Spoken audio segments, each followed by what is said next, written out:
It's a beautiful day in Milwaukee, Wisconsin for a national championship game. We welcome you inside Kohler Engine Stadium, where Middlebury will take on Wellesley to decide the Division III Women's National Championship. And we cannot wait for this one. Hello, everybody, and welcome inside the broadcast booth. I'm Charlie Eisenhood, joined by Laura Osterland. And Laura, we have Middlebury chasing their second straight national championship after winning in December at the delayed Fall Nationals. And they'll be taking on a team that they know well in Wellesley that plays in their region in New England. What's it going to take for Wellesley to have an opportunity to try to get past this dominant Middlebury team? Well, so I think it all comes down to taking the advantages that are given to them, taking all the opportunities for breaks that they can. Middlebury has not allowed any team to get more than one break off.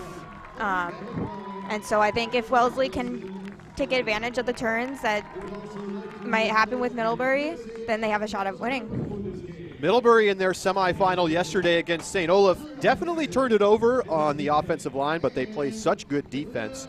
They tend to get it back. They've actually only given up a single break all weekend from their offensive line, and that's how dominant they've been. Wellesley on the other side getting the win over Carleton in a classic matchup. Wellesley having to come back late to beat Carleton, the favorite to make it to the final and play against Middlebury. I mean, I think we saw a lot of heart from that Wellesley team in yesterday's semi. Yeah, it was just insane. They definitely picked up some pressure a little bit. They just made huge plays by the end. 100% effort all the way through. Insane game. It was an incredible contest, and they had to do it largely in the second half without Josie Koo, their big thrower, who got hurt and had to miss the entirety of the second half. But players like Tess Dolan, number 0, able to step up as we see the players in their huddles ahead of this contest. And we'll talk more about the players as we move along through this game. The big star for Middlebury is Claire Babbitt-Bryan. We'll talk about her more in a bit. As we take a look at our weather right now, it's a little windier than it was to start the morning for the men's title game. Oklahoma Christian getting the win over St. Olaf. 59 degrees, pleasant humidity, sunny, a nice day for some Ultimate. It is. Not much wind today. We were seeing a lot of that yesterday, and so it should be a great game. So the two teams played for the New England Championship at the regionals a few weeks ago, and Middlebury coming away with a fairly contested 2-goal win. So we'll see what Wellesley can do today. They are certainly the underdogs, as this Middlebury team getting in a deep breath before the start of the competition. And we're going to find out soon enough whether Josie Koo is going to be back on the field today for Wellesley. But really, they got contributions up and down the roster yesterday. You know, we saw big plays from Leah Black, Tess Dolan. You see Bella Steedley out there going to the line. And as we see, take a look, number 87, that is Josie Koo, and it looks like she will be taking the field for the first point of this game. And we will have to keep an eye on how she's doing throughout this contest. But she was warming up. Middlebury staying internally focused. And let's talk about Claire Babbitt-Bryan. We'll see her coming out of this huddle in just a moment. Number 8, the reigning 2021 Player of the Year, pretty much only playing offensive points. And that's how the depth that this Middlebury team has. But she is likely to be the best player on the field in today's game. Oh, for sure. When she goes out and runs, she's just unstoppable, undeable. Just crazy good. Very, very, very talented player. Would be one of the top players in Division I, and certainly a force to be reckoned with here in Division III. Thank you for joining us on this Monday afternoon or morning if you're over on the West Coast. And there is Babbitt-Bryan, number 8. And so many lauded stars on this Middlebury team. Cameron Umack, number 5, the 2021 Defensive Player of the Year, and a runner-up for Rookie of the Year. And it looks like it will be Wellesley beginning the game on offense. So we take a look at their O-line getting ready to kick things off here. And we are underway in the D3 women's title game. Wellesley typically runs a vertical stack. That's what we see early. Disc going out to the far sideline for Maya Collins. And lots of early touches for Josie Koo. Koo to Steedley. And that pass not on target. Maya Collins cannot haul it in. So Middlebury with an early break chance.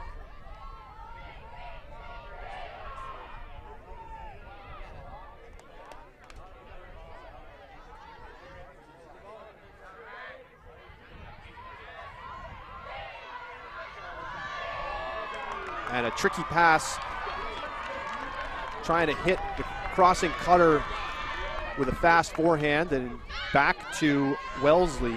Black picks up. Gets it up to Annalise Paul. And into the end zone. It's a goal. Bella Steedley catches the opening goal of the game. Wellesley on the board, 1-0. You know, I think this first point for Wellesley is huge. It's definitely sets the tone of the game. They were able to capitalize after Middlebury dropped. I think we'll be able to see a lot more of that today. A nice job making the catch. Staying focused and concentrated to bring that one in. And then Paul sends it into the end zone for Steedley.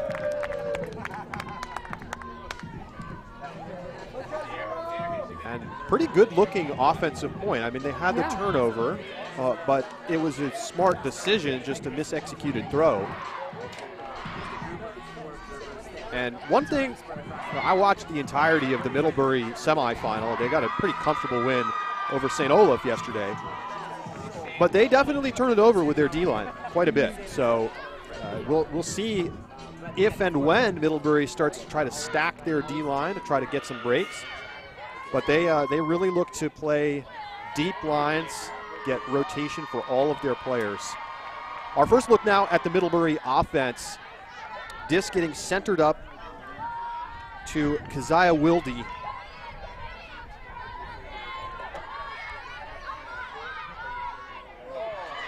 And that pass to Babbitt Bryan tips off of her hands and goes out of bounds. So Wellesley with a break chance early.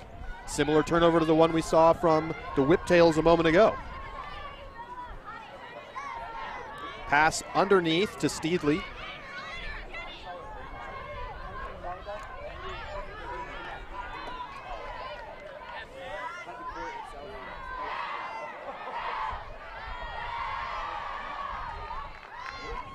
Steedley getting a lot of unders early. Good hard undercutting from the Whiptails. And a shot to the end zone, just past the hands of Steedley. That shot going up from Savannah Carey, one of their key cutters. They see a lot of the same players out there for Wellesley throughout the game. Wilde brings it to the line. Player for Boston Wildcard, the mixed division and club. Neve Carty. Swings back around to Wilde.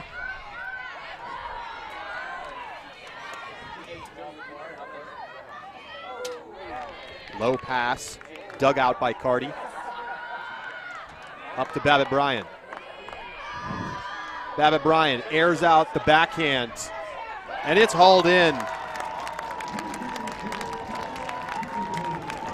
Daria Kodika brings it in, the senior out of Harrison, New York, and Middlebury gets the opening hold on for their O-line, and we're all tied up 1-1. Yeah, I think what we're seeing so far is a pretty even match. Yeah. It feels even so far, certainly. So we'll see how long we can exchange holds and who can get the first break. I think that'll be one of the defining moments of this game. Yeah, we'll keep an eye on the wind. It is blowing mostly crosswind, but it is a little bit right to left. So downwind holds for both teams to start. And certainly blowing a lot less hard than it did yesterday afternoon during the semifinals, when the wind was a pretty major factor. Yeah, that's for sure. I think we're still going to see a few, I mean, we've already seen a few missed throws because of that wind. And we'll still see that a little bit, but yeah, definitely give our players a little bit of a break.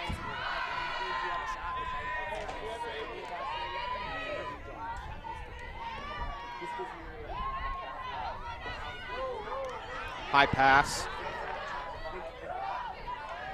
Hauled in by Steedley. Steedley forehand gets tipped and then nearly caught on the second effort, but it will be Middlebury disc. Picked up by Jenny Bob Bizal Clark and given right back. Two very good defensive teams. Black hits Steedley. Steedley gets it up ahead. Now pass to the end zone, and it's picked off in traffic. Maddie Lander able to get the takeaway in between two cutters for Wellesley.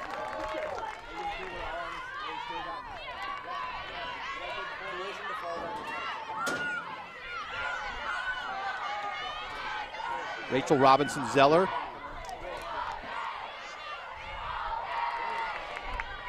Nice motion up this near open sideline. Lily Leish up to Cameron Umack.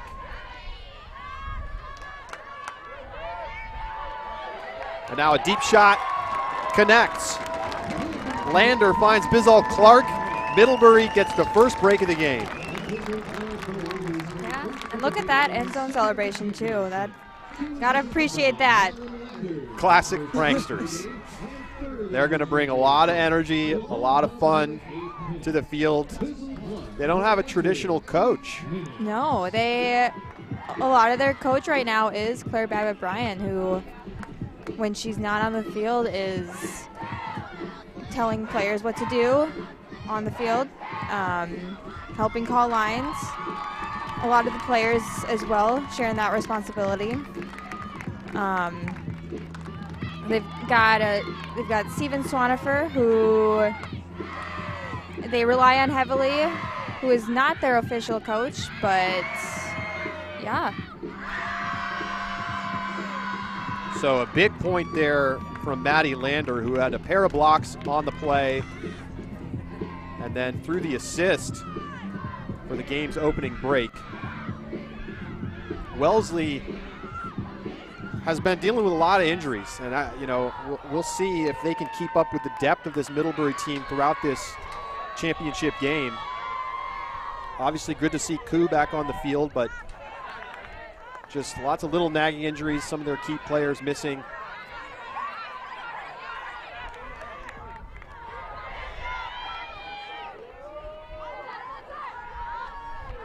See Tess Dolan getting a touch.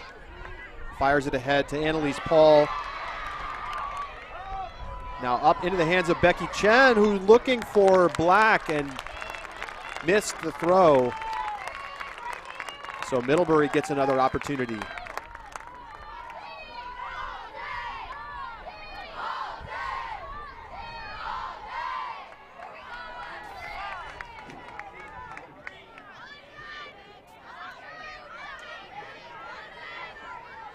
Full 70 required for Middlebury.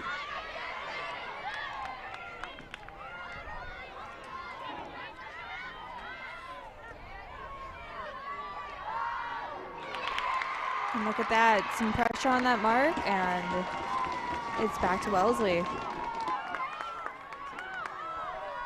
High pass is caught. And that's Dolan. Tess Dolan, one of the big stars in yesterday's semifinal win, always finds a way to get her way to the disc. And Wellesley gets the hold. It's tied up at 2-2. Yeah, you know, Dolan, her teammates lovingly call her Roo as a kangaroo because she can just get big. She has maybe a 4-foot vertical, probably a little bit of an exaggeration, but you know what I mean. And I mean, one of the shortest players on the team, yeah. But one of the springiest. Oh, for sure. And I'm excited to see more of her play today.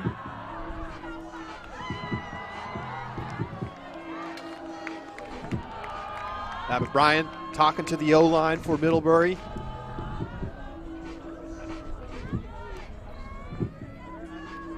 We'll see lots of rotation from the players. It's not necessarily the same O-line out there every point. See Lori Chen, Wilde, Liz Crawford, Sarah Rifkin, Grace Valentine, Abbott Bryant, of course.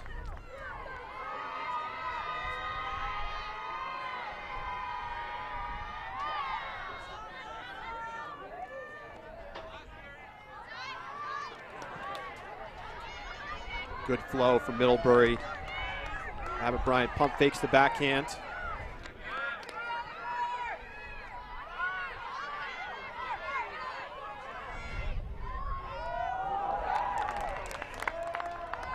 Rifkin looking to the end zone and out of bounds.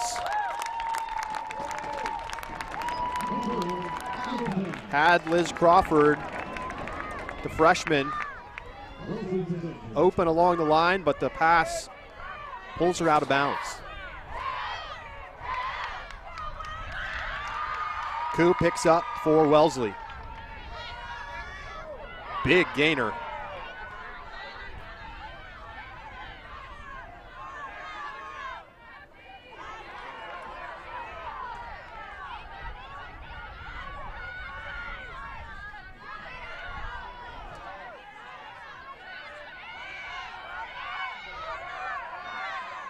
The upline space not quite as available, but Koo finds some room. Steps into the power position forehand, but floats it. Lots of players in the area, and it's Abbott Bryant who takes it away. You just cannot leave the disc hanging up in the air with Abbott Bryant in the area. But an overthrow from Middlebury, and now it's going to be a short field for the Whiptails, who are trying to get this game back on serve.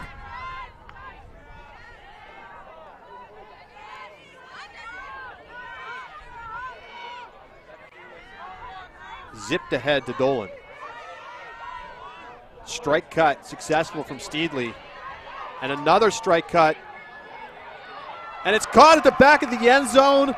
A laying out Jenny Chan brings it in for the Whiptails, and they're back in front 3-2. Yeah, that's a huge break for them.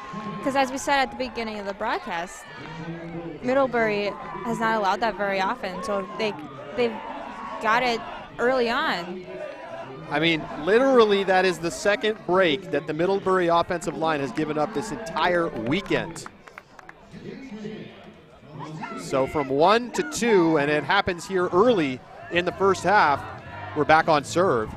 Great catch at the back of the end zone from Chan. And I'm surprised. Middlebury's defense is going to have to make some adjustments. They've been giving up a lot of open side unders and upline cuts. They have. I think they're looking to take away the deep space. But, yeah, they need to tighten up a little bit if they want to really punch things in. Well, let's talk a little bit about this Whiptails team. They weren't supposed to be in this game. I mean, I don't think many people had them pegged to make it all the way to the championship, and certainly they were the big underdogs yesterday against Carleton. what's made the difference for them? What's allowed them to get not only, through the pool play rounds into the bracket, but to get here to the final? That's a good question. I think we're all kind of thinking that.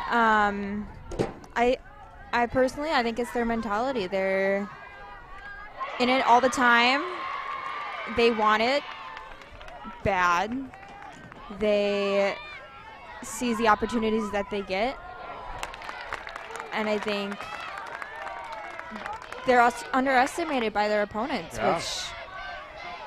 And certainly they play with no fear. They did not look like they were just going to let Carleton beat them yesterday. They were down 3 goals late in the second half. They came back as we see some traded turnovers here. Now it's Wellesley with a chance for a second straight break, but this pass goes too high and over the head of the intended receiver.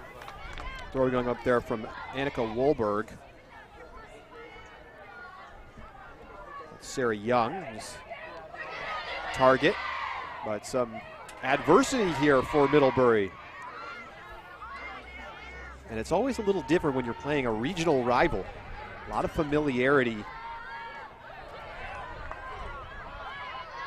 Not that often you see regional rematches at the D3 College Championships. They pretty clearly avoid having rematches in pool play. And a missed pass up the line. Grace Valentine trying to find Babbitt Bryan. Now a deep shot immediately. Wide open. Oh, but cannot be brought in. Koo was there and just slightly mistimed the jump as she was taking a look down at the line. And Middlebury catches a break.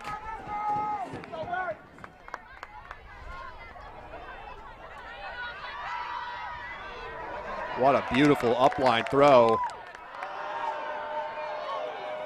Forehand to the end zone, connects. Neve Carty in for the goal.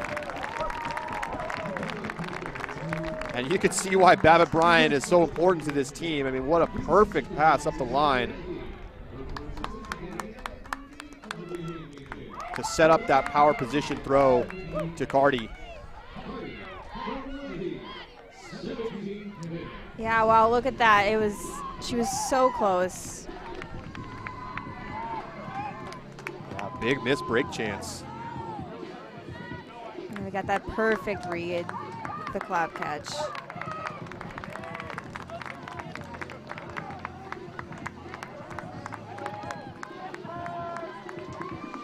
So we see Wilde out there on the D-line, and take a look. There's Babbitt Bryan. Looks like she's going to stay out there for the point. So we're starting to see some of the top players crossing over here for Middlebury, really for the first time all weekend. That's the luxury that they've had, generating some early leads against most teams, but we're on serve here in the final. Yeah, I think that shows Middlebury is realizing that if they want to win, they can't play comfortably like they have the whole tournament. Sure. They've got to give that fight the fight that they give. And they have to understand that the depth brought them here, but it may be the Stars that have to bring it home. Steedley. Another good pass up to Dolan.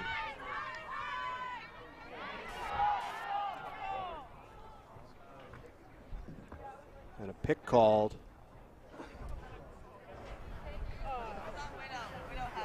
Julia started? Yeah. I'd say one. I don't know. Sure. One. Say one? Cool, thanks. I definitely ran into you. I'm not sure. I think I was close enough to you. Okay. I'm happy to.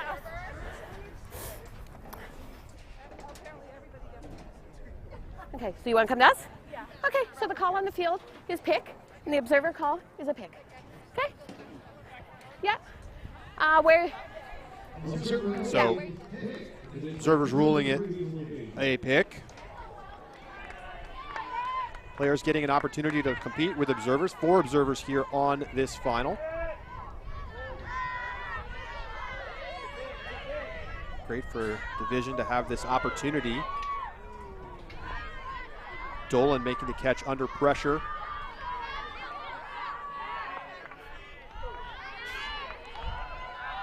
Black looking to the end zone. Dolan tips and can't make the grab. See 3 attempts there from Dolan. Again, giving everything she's got just for the disc. UMac, probably the team's best defender, taking Dolan. Probably watched some of the tape yesterday from the semifinal. Saw how important she was to the offense.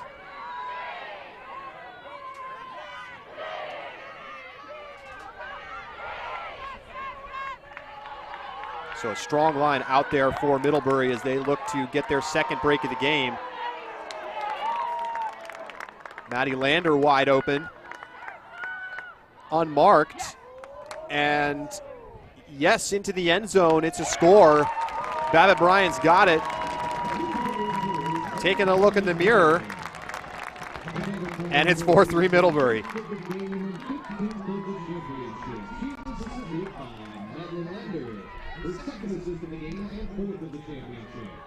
Now taking a look back at that, you see attempt, she gets big, maybe she's not tall enough, she needs to grow maybe. But then just Wildy attacking in transition. And that throw from Wildy too, just.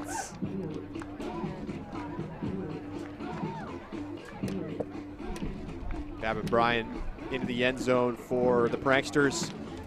Early impact, already on the board with a +3. And I think you can see on that point why it's going to be an uphill battle for Wellesley, because It will. when Babbitt Bryan crosses over, you know, she's making a lot of things happen for them, both defensively and offensively. Difficult to have an answer for a player like that. Yeah, I mean, we saw 2 defenders on her, and she still towed that line for the goal.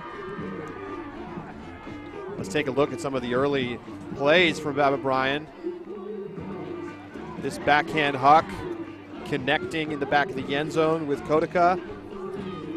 Then that throw up the line, setting up this beautiful pass and the assist from Wildy.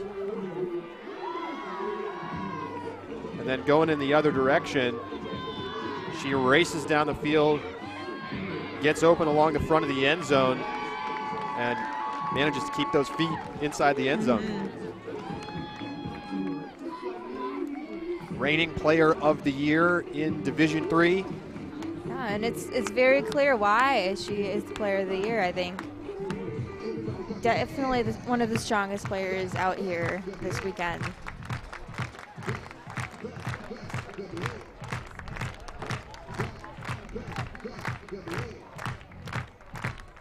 Wellesley already answered back once. Just down 1 break.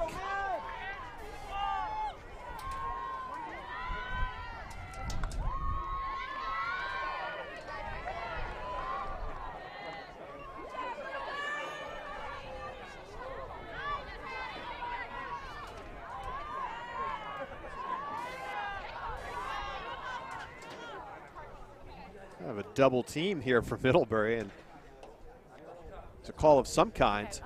How long ago was the pick? Was a couple counts before? Okay, so coming in on stalling 5. Start with a defensive check. Go ahead. Yeah, looks like we're seeing maybe a bit of a junk zone here.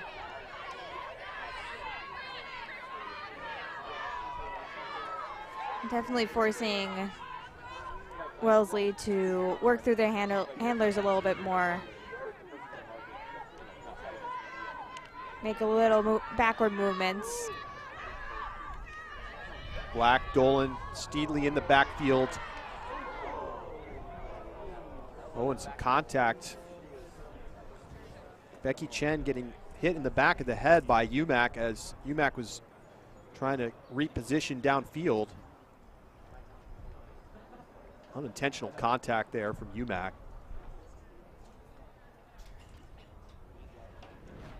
Let's take another look.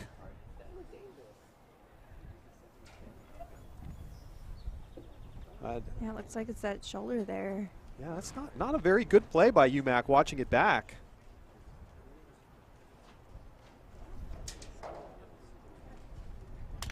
Head coach Marshall Goff comes out to talk to Chen.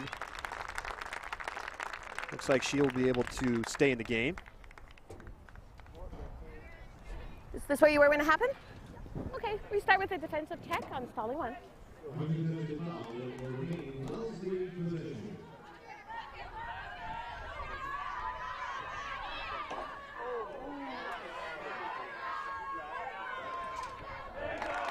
And it's knocked away. Bizal Clark gets a hand on it, but immediately given back. Wide open there was Brooke Laird, but the throw not catchable. Black will pick up for Wellesley. Ooh, and a good find through the middle of the zone, but then throws it right to the defense. Does Steedley. This throw pops up, and that looks like it was caught inches from the ground. So Middlebury retains possession.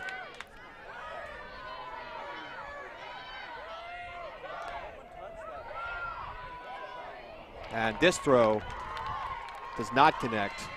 We've seen a lot of this from their D-line. They force a ton of turnovers, but they also give it back a lot.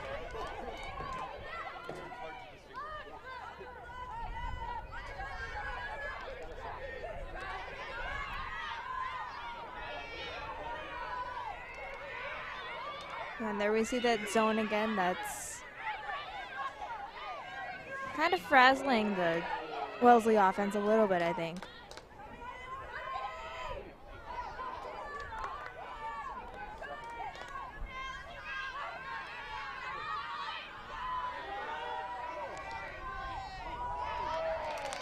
And nice idea there from Steedley, but leading the receiver too much. Middlebury, another break chance.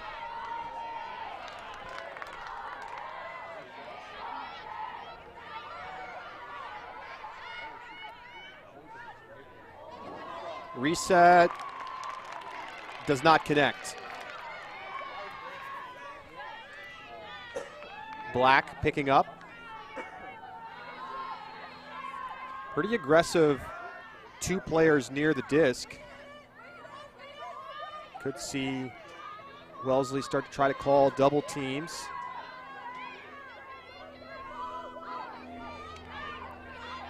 Disc flipped to the outside for Chan. Now coming back across the grain to Dolan. Past midfield now, the Whiptails.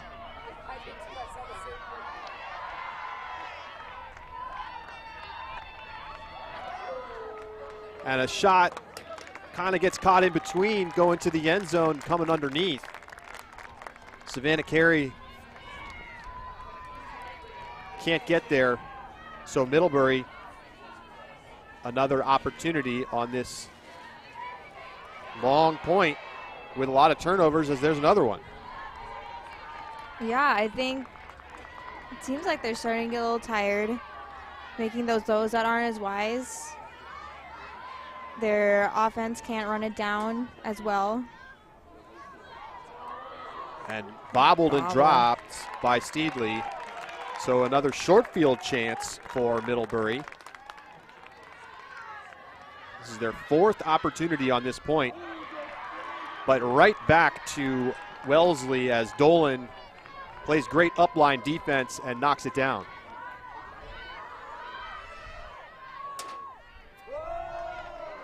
And a low pass can't be hauled in by Steedley.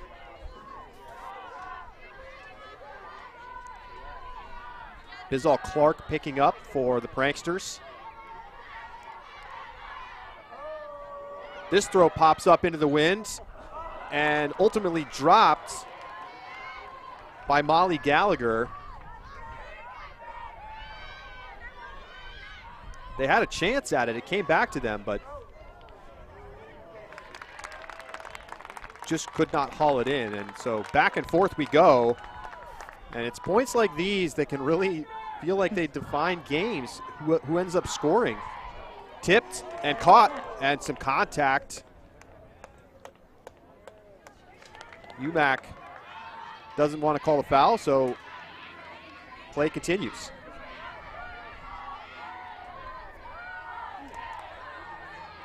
Upline flow to Lander. And then another turnover. We'll see if one of the teams wants to try to air out a huck to just try to change the field position.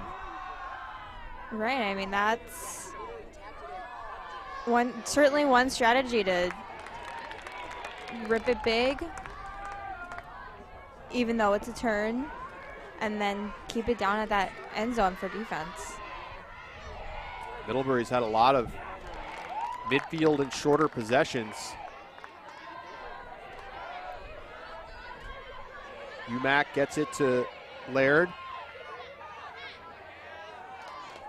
Comes right back to UMac. And a good underneath cut, but Grace Kellogg drops it. Yeah, look there, it just bounced off her hands.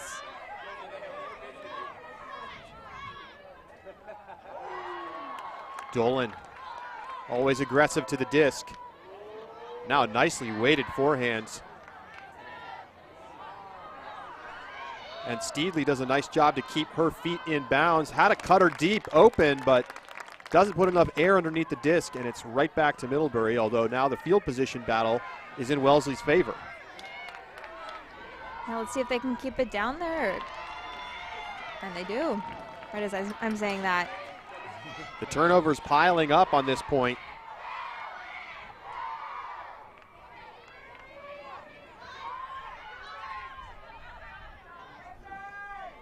And a foul called off the disc. What was your stall count at? I believe Grace Kellogg may have called an offensive foul.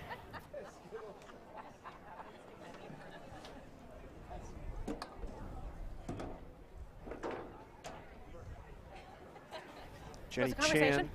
I think it was like bodying, so I called foul. Okay. And I think that my body was in place, but wasn't extending or pushing. It was just in my face. Okay, so the call is a foul contest.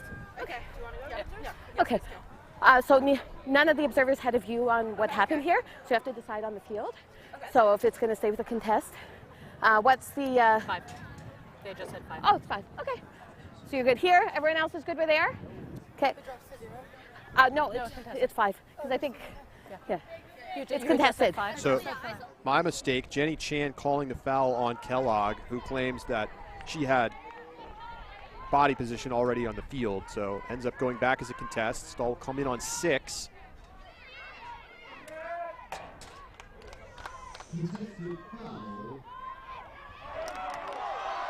On a big grab from Dolan to save possession, and now she'll air it out to the end zone, looking for it all, and she's got it. Score.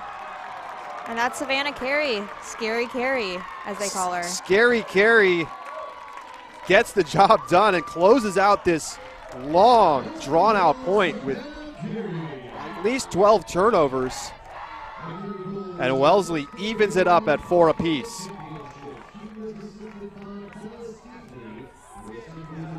And that's a great throw to the back of the end zone from Dolan.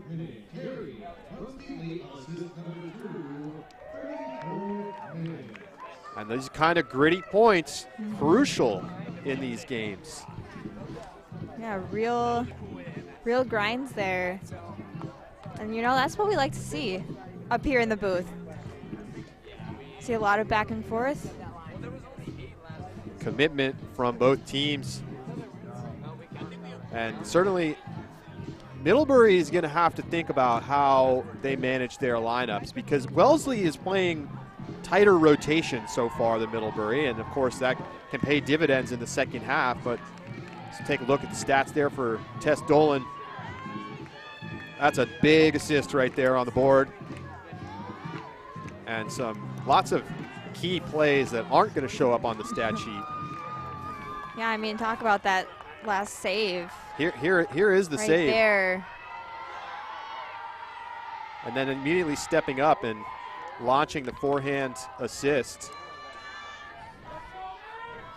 And we're back in live action. Babbitt Bryan laying out to save possession. Looked like she maybe was slightly shaken up on the play, but immediately just taps it back in. Oh, Babbitt Bryan calling a foul. Claiming that Annalise Paul may have stripped the disc. Stop rotation. And I don't think I did. I did not feel any pressure on the disc when I grabbed it. Okay, do you want to come to me for an opinion? I would contest the foul. Cool. Just contested foul. So we'll let's send take it a look. back? I would like to actually go to. Okay, all right. Yeah. Okay. I saw no. So I don't know. What do you see, it's, Laura? It's didn't hard look to tell. So it is white possession? I think it was So just in her check it, ground check it, fingertips, and then we'll start playing. but I don't think it was a foul. I don't think she had stopped rotation. It's a good call from the observers. Babbitt Bryan definitely had a hand on it, but did not complete the catch before the defender knocked it away. So Wellesley with a break chance.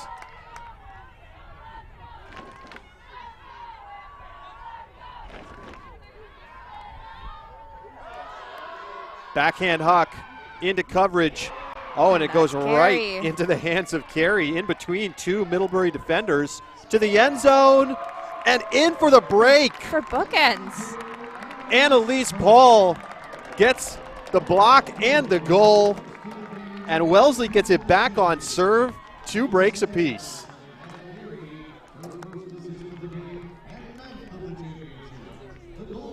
Yeah, I mean, that's huge for Paul. Matching up on Babbitt Bryan, a player who's just Doing things major like plays. that. Yeah. Here it is one more time. You can see Babbitt Bryan touches the disc, but never stopped rotation. No, I think Paul just had a little bit better positioning, and that ensured the D. So a big break. Paul getting the bookend score. And this Wellesley team has had to really persevere over these last few years. They were not allowed by the university to compete in the fall, so they weren't able to play in the series at all. They weren't in regionals, No. didn't play at the college championships. Of course, Middlebury winning the tournament. And so a lot of this team hasn't even really played much yet. The freshman and sophomore class is really only getting back on the field this spring. And the players actually asked head coach Marshall Goff, could we go to nationals? And he said, I don't know. We haven't been on the field. It's impossible, but let's work hard and let's see what happens.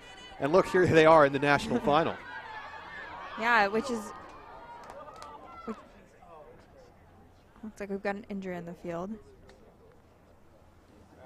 Yeah, Savannah Carey.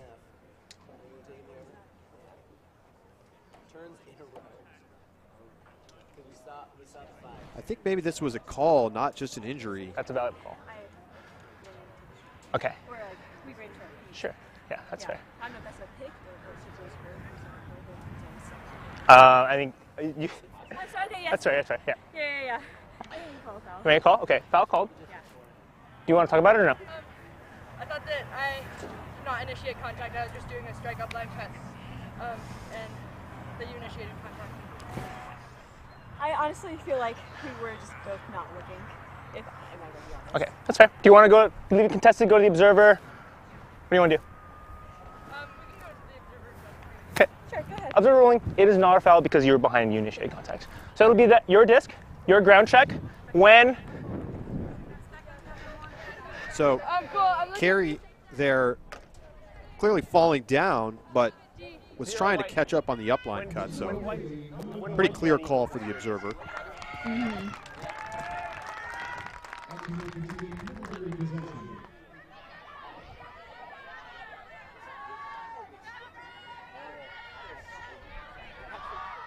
To the end zone, and it's in. Wilde finds Babbitt Bryan. And we're back evened up at 5 apiece.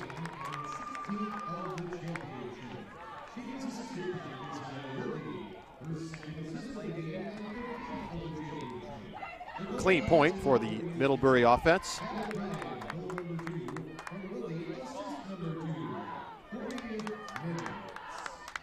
Just a nice little S cut there from Babbitt Bryan. Yeah, and a nice snag too. Double hand, 2 hands, just right in front of her.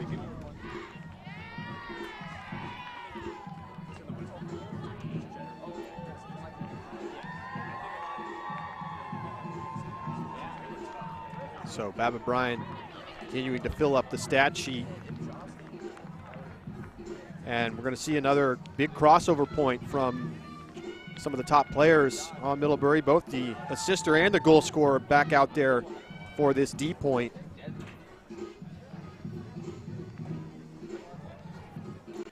And we saw Middlebury really give the Whiptails trouble with the zone on their previous O point. See if they go back to that look.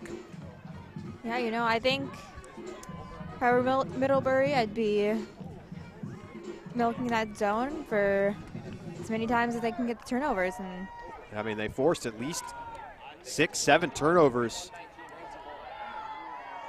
Wellesley finally able to punch it in and then answer back right immediately with a break. And they do come back with the zone. Very aggressive on the swings.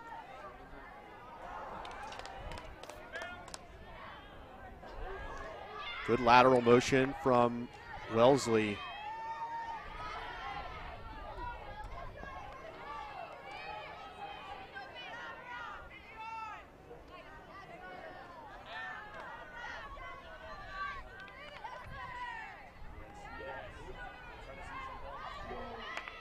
Koo. Up into the middle for Steedley.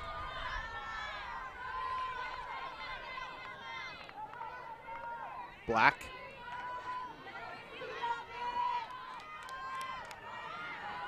yeah, we're seeing nice patient throws here, and I think that's helping. It's gaining yards. Carey looking ahead to the end zone, and it somehow gets through into the hands of Josie Koo after being tipped by the Middlebury defender. Wow.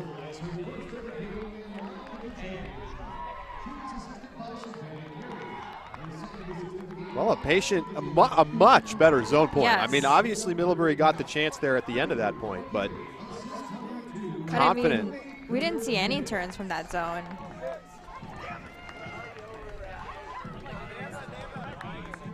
So a big layout. Tip, and Babbitt Bryan looks like she was there too, and overall, just that's a impressive catch. So we're still on serve, both teams with 2 breaks.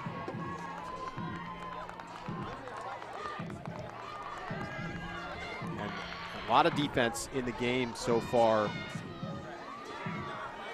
18 blocks for each team. But only an almost block on that last point. Wilde laying out almost, certainly getting a piece of it, but unable to knock the disc down. It pops up and stays available for Koo to catch the goal from Carey. Wilde looking for Babbitt Bryan, but it's broken up. Annalise Paul anticipating the shot to Babbitt Bryan. Wellesley looking deep. Goes over the head of the defender into the hands of Paul. Almost looks like it caught a little air bounce. Paul, stall count getting high, has to get rid of it, and there's nobody home.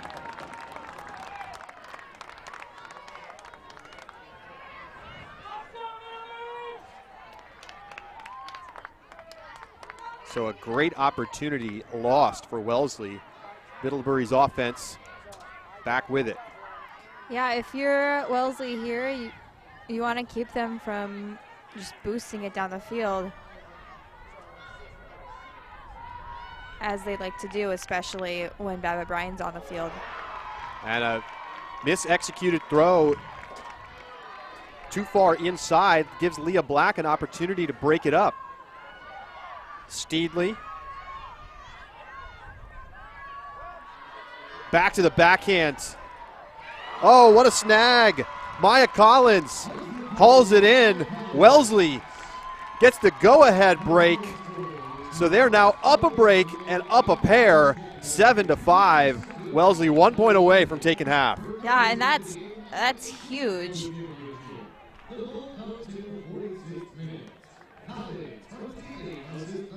Well, this is just good defense. Leah Black able to break up the play, and then Steedley fakes that forehand and then gets the break backhand huck off, and a great left-handed grab from Maya Collins. I think we're really just seeing focus there. Wellesley's got their head in it, and they are just tracking down the discs and having success with that. Well, and it's really been about the execution so far, it feels like. The offensive execution. Of course, Wellesley had that very long, drawn-out point with lots of turnovers, but their D-line offense has just been better than Middlebury's. Yeah, and I mean, past that long point, we have seen clean offense from most of the points afterwards. Let's take a look at some of the highlights so far from Bella Steedley, number 1 for Wellesley. She gets in the front cone. She's had so many touches in the backfield, really key part of what they do. Great forehand and backhand, connecting at the back. Just a moment ago, this highlight reel backhand to Maya Collins. Yeah, that was a great find. And you see the 6 turnovers on the stat sheet, but that's because she's a high volume player right now. Yeah. I mean, she's getting every other at some points. Yeah, I mean, high risk, high reward. When you've got your handlers, yes, they will generate most of the turns, but they also will generate lots of those, especially lots of those big throws, lots of those assists. And Wellesley's feeling good, huh? they are. I mean, they got nothing to lose. You know, they made their way all the way to the national final. They're playing a team that's beaten them this season. The number 1 overall seed, the defending national champions. Wellesley's playing loose. How will Middlebury respond to being down a break in a game? I mean, they have not faced this basically all season. Yeah, and Wellesley's just been knocking off the 2nd seed, 3rd seed. They are looking to really shake things up. Yeah, but a little bit of an ambitious look there from Babbitt Bryan, throwing into a covered receiver. And that's good defense down on the other side from Wellesley. So they get another break chance and a chance to take half here on Middlebury. Josie Koo has been very good. Had some turnovers early in the semifinal yesterday. Right back to Middlebury.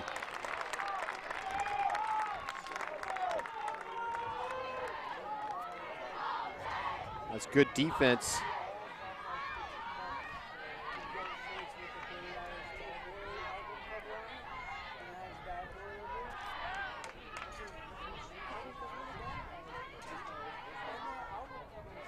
Wilde. Inside forehand, connects. Sarah Rifkin is there. Sophomore out of Seattle. And Middlebury's O-line rights the ship after the turnover, quickly getting it back and punching it in. Yeah, I think now we'll just see if if Middlebury's D-line can generate another break chance. Or if Wellesley can have that another clean hold and take half.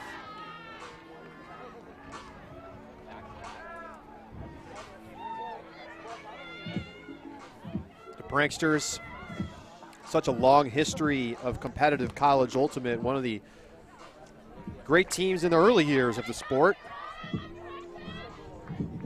Take a look at Sarah Rifkin. She holds in the goal. And their men's team also playing very well, losing in a highly contested universe point game in the semifinals against Oklahoma Christian yesterday. And of course, this women's team trying to go back-to-back after winning their first D3 championship as a program in December. Yeah, you know, if they go back-to-back, we'll have back-to-back winners in both divisions. I don't know if that's ever happened. I don't know if you know that. In both divisions, I mean, I'm going to look it up, but I don't think that's ever happened. Not in Division III and probably not in Division I either. I mean, because it's already rare to have back-to-back champions.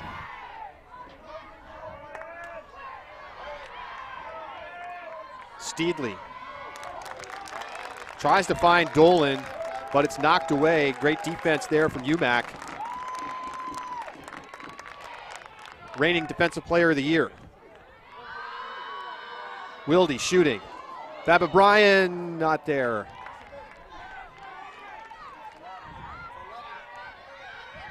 It's a good idea. Babbitt Bryan with steps. Leah Black picks up. Wellesley on offense trying to take half.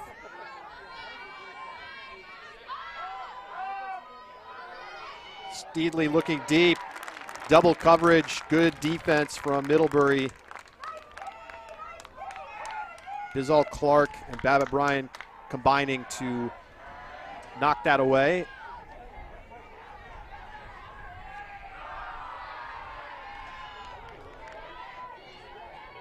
Give and go action from Babbitt Bryan. Good defense from Wellesley. Inside forehand. Knocked down. Maya Collins says no. Black just past midfield.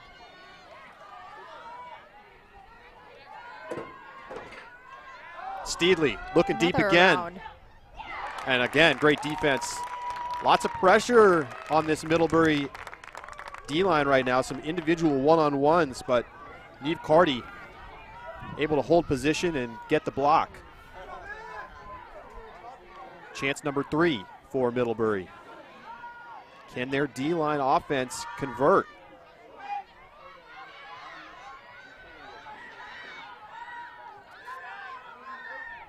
Babbitt Bryan takes off out of the handler space.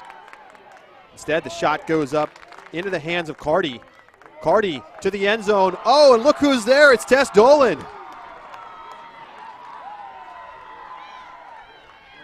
She read that like a book.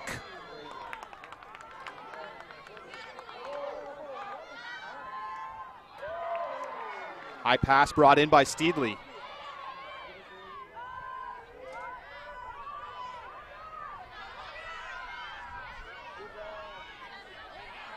Steedley threatening that backhand huck.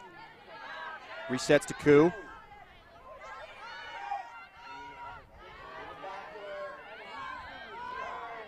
Jenny Chan to Dolan and back to the outside for Black. Savannah Carey chips it ahead and hand blocked. Elise Chan getting a read on the release point of Steedley and knocking that forehand away. And now good field position for Middlebury with chance number 4. Babbitt Bryan to UMac, back to Babbitt Bryan, who makes a catch under pressure. Looking to the end zone, Wilde's got it. That's a break for Middlebury. And we're tied at 7. Yeah, that was just hard fought, both teams. I think Middlebury's stepping it up a little bit. Both teams making big plays. Dolan coming in over the top, knocking it away. Really earning her nickname there as Rue. And that hand block right there. Great play from Elise Chan. Babbitt Bryan catching under pressure. Doesn't call the foul, and that's why that can be so advantageous. Able to step up and throw it and get it into the end zone for Wilde. And she's all smiles. And a big point coming up, 7-7. Wilde, a goal, 3 assists. Just a pair of turnovers, impressive for someone who's looking deep early and often. Yeah, and looks like she and Babbitt Bryan are both staying on the field, determined to get that break for half. Determined to pad their stats a little bit more, I think. So a big point here. This game's back on serve. Wellesley receiving to start. Middlebury will receive to start the second half. Wilde with the forehand pull.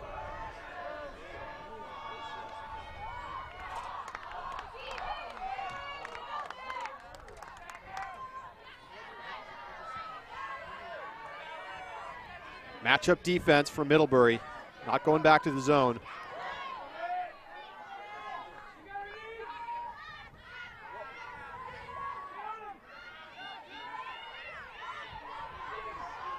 Jenny Chan gets it out and into the hands.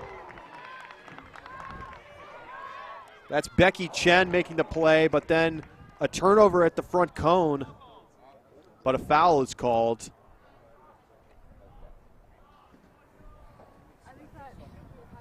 Annalise Paul. I think I did. Okay, I'm just going to confirm with. So the observers are going to talk about it. Let's take a look at it. There's a great grab from Chen. Great save there. And then to the front cone. Definitely some contact there from Neve Carty. Is it enough to constitute a foul against Annalise Paul? Okay. So we can go ahead and pick it up right here. Okay. And the foul call is upheld. Yes. You have to check it in where it happens. Yeah. Laura, what do you think about the call here? I mean, I think I'd have to look at it again. Yeah, it was to me, it close seemed play. It seemed like there was contact. I don't know if she would have had to play on the disc otherwise, like if it wasn't a foul. Pick called here. Let's take another look. I mean, definitely some contact on the back. Another angle on the play. Yeah, I mean, Carty creating contact at the same time that Paul was trying to make a play on the disc. So observers calling it tight. Stays with Wellesley as they try to take the half here. And into the end zone, Black gets it to Becky Chen, and that is half for Wellesley. A back and forth first half ends on serve with the Whiptails going into the break up 1. Yeah, this is huge for Whiptails. I don't know if Middlebury's been down at all this weekend. It's very, very tight. And great point for Becky Chen, who made a couple of difficult contested catches. And wow, what a first half.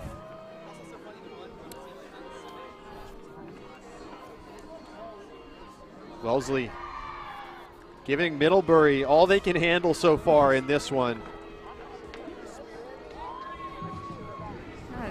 Wellesley just making all those flashy plays that we're seeing. Both teams coming up with some big plays. Wellesley hitting some deep shots, getting some layouts. How about Babbitt Bryan? She's been great. Wellesley leading Middlebury 8-7 here at the half. We'll be back for the second half. Don't go anywhere.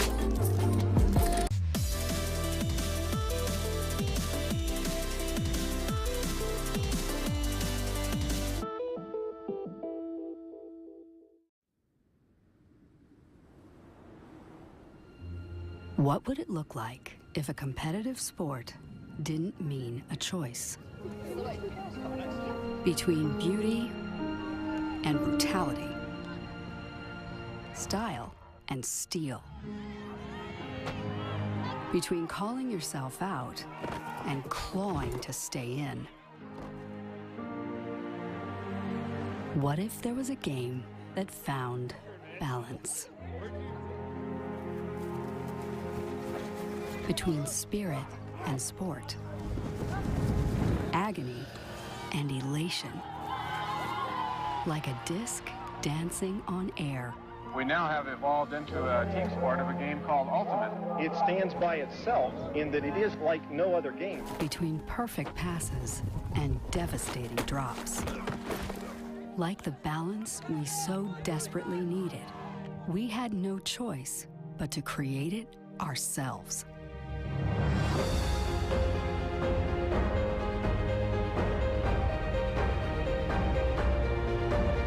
Long live grit and grace. Long live Ultimate.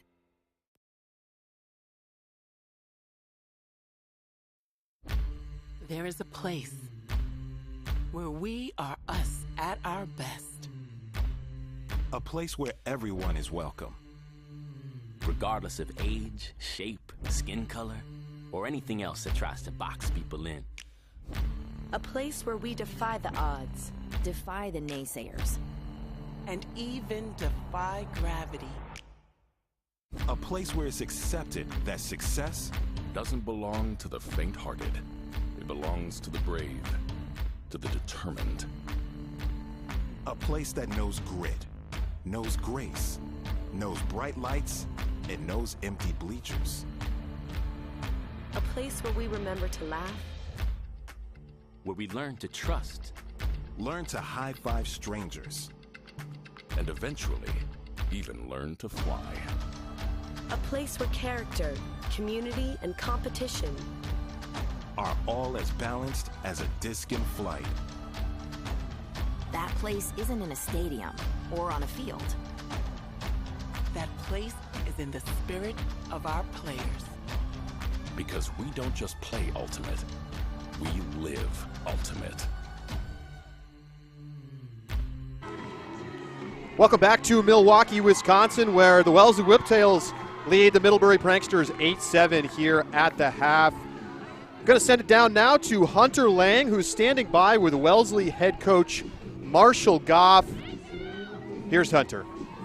I'm here with Wellesley head coach Marshall Goff. Marshall, you've got to be feeling really good about the first half that your team just put on. We played a pretty good first half, and I think we can play better. The big story coming into this game was Middlebury's O-line, which had only gotten broken once the entire tournament so far. You guys put up 3 in the first half alone. What contributed to kind of the defensive intensity that your team brought, turning over this Middlebury O-line a lot? We were just able to get pressure in some places. We slowed down a little bit of the handler motion. We got one on Claire, who we know is going to get hers. You know, they got great players over there. If we can get a couple of those, we'll have a chance. Another big story coming into the game was the injuries that your team is facing, especially Josie Koo, better known as Butter. How big has she been for this team, fighting through, what we can only assume is a pretty painful injury after her not playing the end of the Carleton game last night? Yeah, she's pretty uncomfortable, but she's making it work. And she's so important to the team. She's a leader on and off the field, and everybody trusts what's going on when she's on the field. It's that good. Any kind of second half adjustments that you guys are going to try and make to hopefully open up a lead a little bit and clinch Wellesley their first title? Well, that's getting a little ahead of ourselves. I think the big thing right now is we've had some chances at the end zone we didn't put in, and like we talked about before, we want to play as few points per point as possible. If we can get it down to 1 point per point and we're scoring at the end of it, that's a good thing. Awesome. Thanks, Marshall. Good luck. Charlie, Laura, back to you guys. Great to hear from Marshall Goff, one of the top coaches in the Northeast. His team leading Middlebury 8-7. Second half action coming up.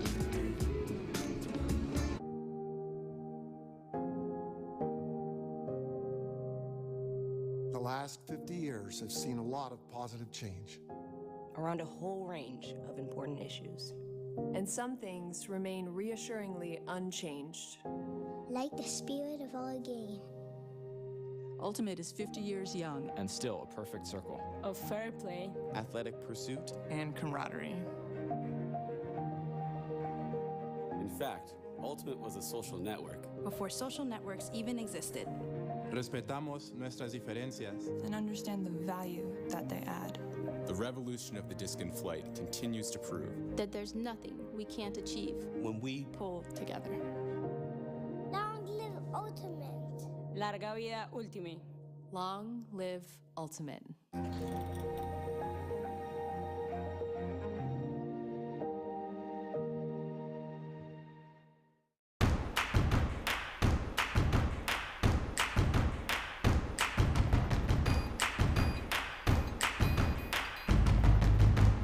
Let's put our living stereo stylus in this groove.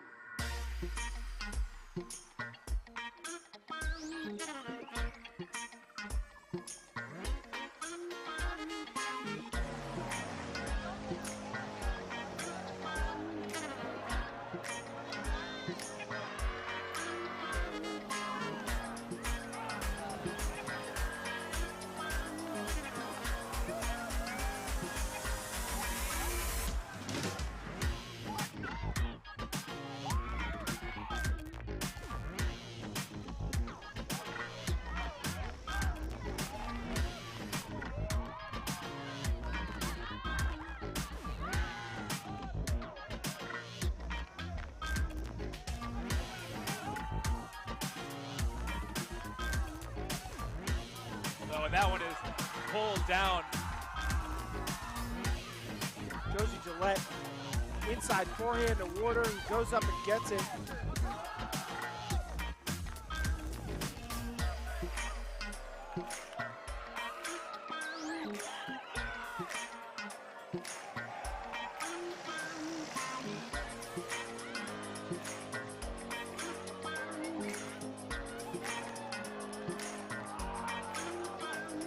Going away with a blade and a great one-handed catch.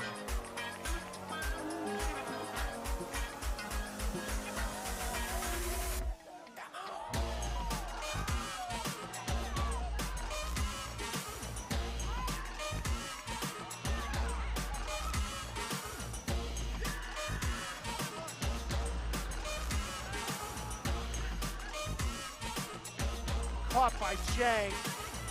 Great layout block from Samuel. Alan Villanueva climbing the ladder and then jumping off the ladder.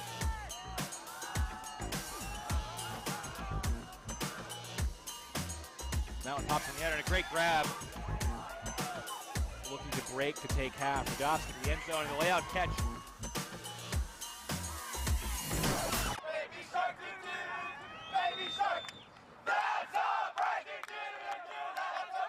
Welcome back to Ulti World's live coverage of the 2019 D3 College Championships. From the center of the sun, College Station, Texas.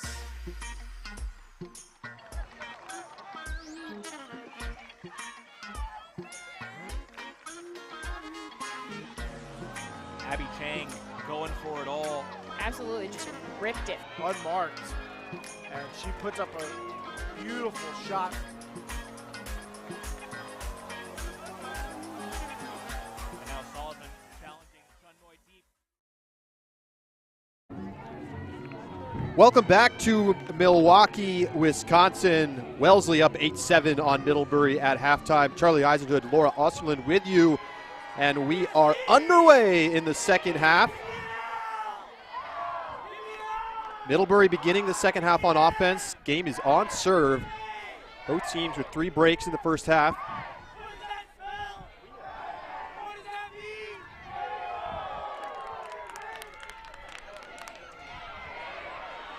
Rifkin finds Wilde. Wilde, forehand to the end zone, just a little too much for Lori Chen.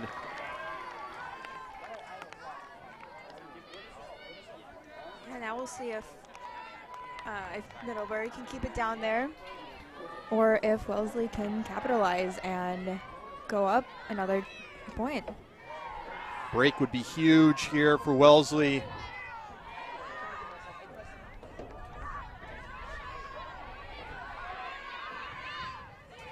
Zippy flick, doesn't connect. Grace Valentine gets it to Rifkin. And Rifkin's pass is broken up. Jenny Chan continuing to put her fingerprints on this game. But another turnover quickly for Wellesley.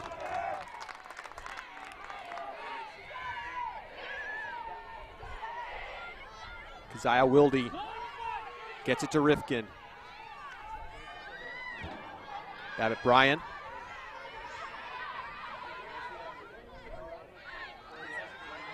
Gets rid of it and immediately goes strike.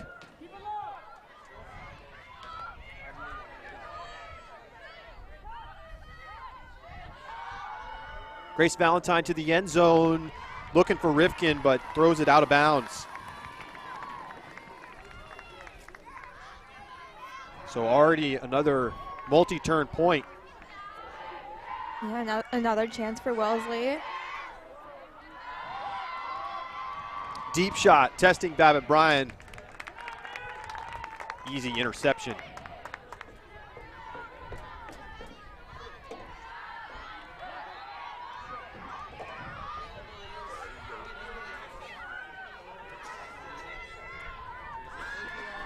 Wilde to the end zone. Oh, what a snag. Babbitt Bryan hauls it in. And it's a hold for Middlebury to start this second half, 8-8. Just over 30 minutes until the soft cap. And I think we're going to see a lot more plays like that in the second half with Wilde and Babbitt Bryan just running the show. I mean, they've been the clear best players on the field for this Middlebury team, and now they're starting to look for each other. That's a great connection. Yeah, there's a reason why Babbitt Bryan was our player of the year in the fall. Look at the numbers. It almost understates her impact too. Yeah, you don't see you see the scores, but you don't see the in between there. Right. And sometimes that's a lot more impressive than catching a goal. I mean, you see, she throws the reset, immediately strikes up line. Easy offense, 15 yards. Yeah, and then just perfectly sets up the thrower for the score. Both back out there, Laura. Yeah, and that's a crossover again for Babbitt Bryan, who's an O-line player, but. Well, after letting the D-line play the depth most of the weekend, we're starting to see Middlebury really tighten things up as the championship is on the line. Familiar faces out there for the Whiptails. Steedley gets it picked off by Babbitt Bryan. Quickly to Wilde. Into the middle for Bizal Clark. Huge layout grab from Babbitt Bryan to save possession. Back to Wilde. She shoots it. It's a hanger, and it falls in between two cutters. So a missed opportunity for the Pranksters. Yeah, that's a tough one to track because it sails. Looks like the wind might have picked up a little bit too. We're still seeing those effects.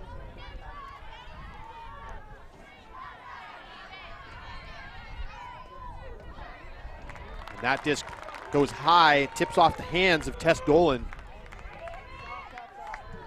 Rue unable to come up with the catch. Backhand shot to the end zone. Oh, maybe a layout could have brought that one in. But instead, it's turnover for Middlebury. Riptail's offense struggling here to start the second half.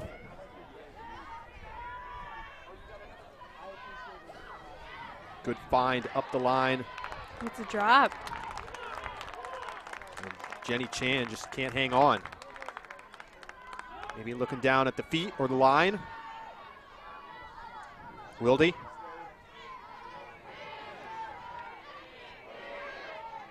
Gets it to Carty. And a drop back the other direction. Rare mistake from Babbitt Bryan. Steedley. You can feel the pressure ramping up on the players. Great underneath defense from Middlebury. And that's Cameron Umack, who's our defending defensive player of the year. Stacked line out there for the Pranksters. Wilde. Right to the front of the end zone. Umack in for Babbitt Bryan. It's a go-ahead break. 9-8, Middlebury. Yeah, I think we're definitely seeing Middlebury ramping up their offense, going harder on defense, and they're looking to ride it out and secure the win. Umack getting the block and then the assist and fired up, fist pump. Babbitt Bryan excited, and you know, we really didn't see Wellesley get the offense going at all at that point. I don't think they got past half field at any point in that multiple possession point. No, and that was completely thanks to Middlebury's defense. They put so much pressure on that they just forced those turns, got a few Ds.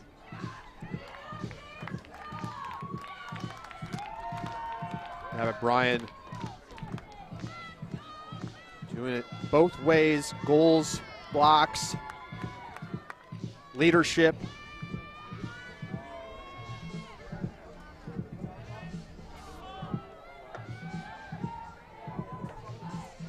And this O-line for Wellesley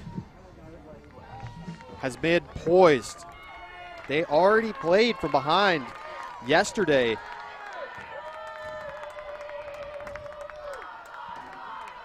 Yeah, I mean, at this point, it's really anyone's game still.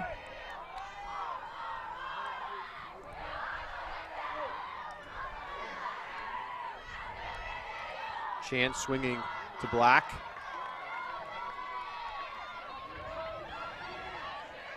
Nothing there. Black has to put it up.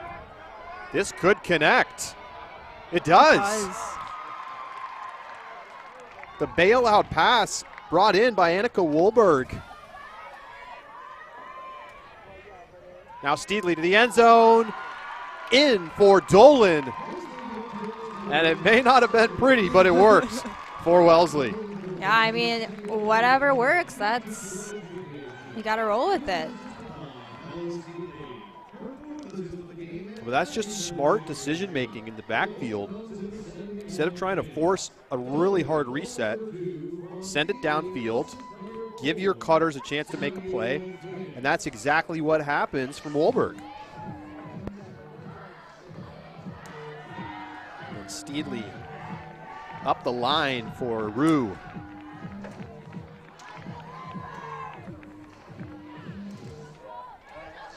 So all tied up again, 9-9.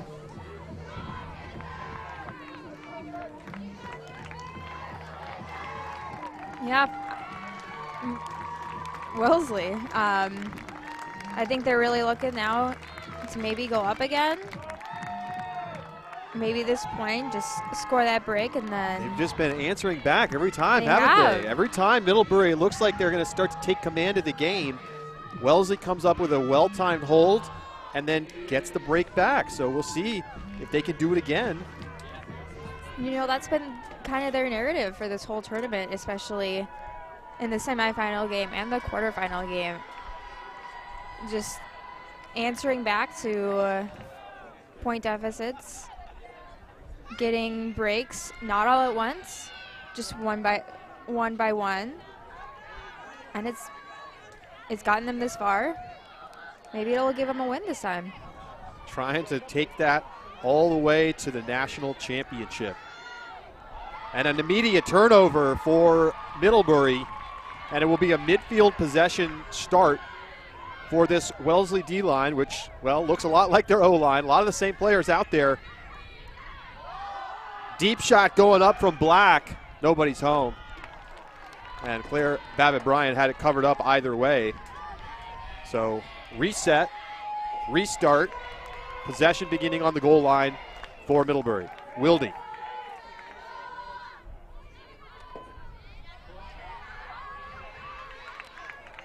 Pass off the sideline from Rifkin to Wilde. Babbitt-Bryan in isolation.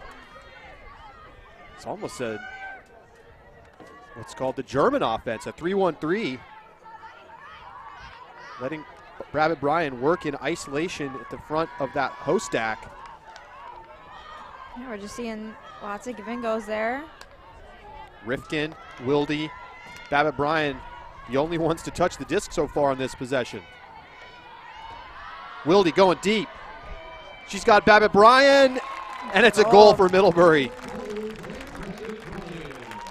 The Prankster Stars getting all the touches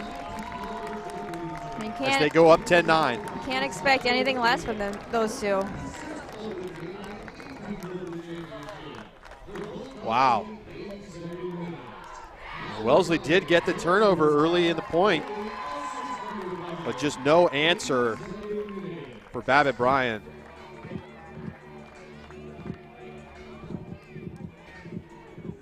Great flat flick from Wilde. Nice effort on defense from Wellesley defender. Wolberg trying to get into the play. Yeah, Wolberg brand new to Ultimate, if you can believe it. She's a freshman, first year playing the game. Yeah, and the team itself, they haven't played, as you said, they didn't play tournaments this fall. So she's been playing, as Marshall Goff said, for 12 minutes. Yeah. It's really remarkable the run this Wellesley team has been on. Middlebury has at some points felt inevitable, but Wellesley has made that so clearly not the case. I mean, this has been a competitive game since the start. Wellesley on offense. They began the game starting on O, so Middlebury is up a break. But at this point, it doesn't matter. I mean, it's really just about who's going to get the last break.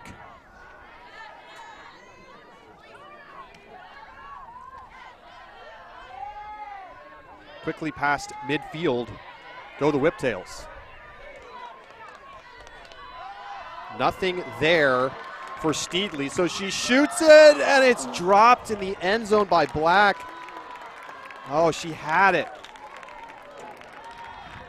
In and out of her fingertips. Wilde picking up for the Pranksters. Pretty much all the same players out there every point right now.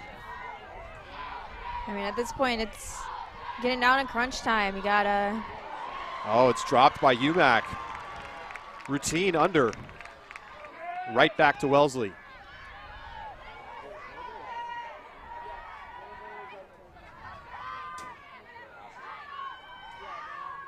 Black needs somebody to get open. And too high for Dolan. UMac in coverage. That's something you don't see a lot. I mean, she got her hands on it, but it was well above her head. Middlebury working. Trying to extend the lead to 2. Babbitt-Bryan and Wilde.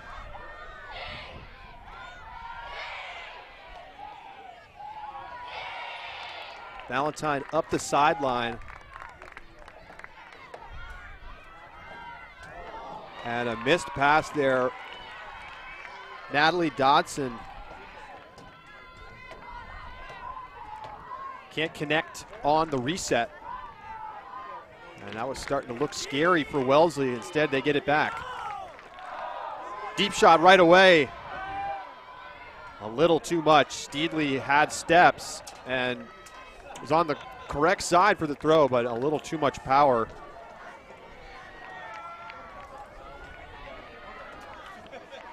What a battle.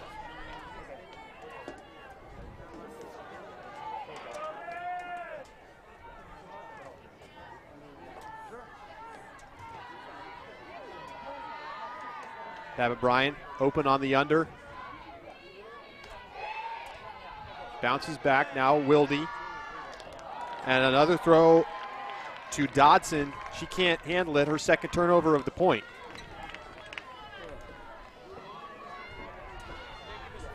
Black to Steedley, who just does not stop cutting. Steedley, stall count getting high, tries to go up the line, but it's picked off. Babbitt Bryant is there, and now the shot goes up to Babbitt Bryant, and no problem on the layout. You knew she was going to get that one.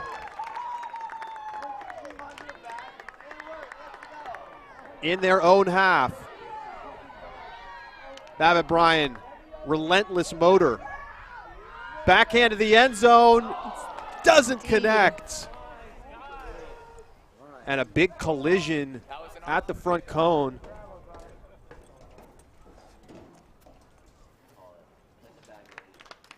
Looks like the players are all right. Elise Chan not making a foul call. Steedley and Chan colliding after the disc arrived.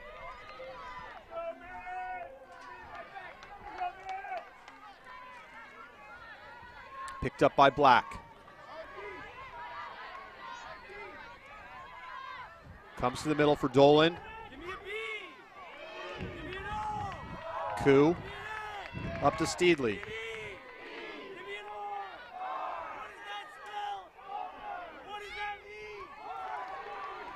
Koo has been very steady throughout this game. Dolan maybe hand blocked. I think UMAC got a piece of that. No, I wouldn't be surprised. We saw a point like this in the first half. We did. And remember, Wellesley came away with the hold. Very similar type of point here. Feels like a critical juncture in this game. See an injury holding up play here. Looks like Chan's coming off.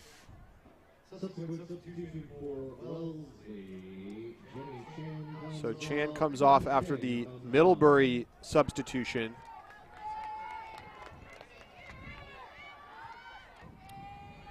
Babbitt Bryant, another free under.